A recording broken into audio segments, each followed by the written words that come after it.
kasi na ikaw ang kumuha ng ulam sa lamesa.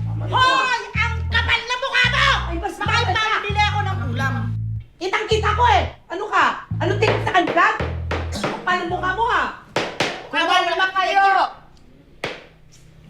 Kumalma nga kayo. Kapag kayo hindi tumahimik, pareho ko kayong ipapakulong. Kaya kayo nandito para marinig ninyo ang panig ng bawat isa. Huwag kayong magsigawan.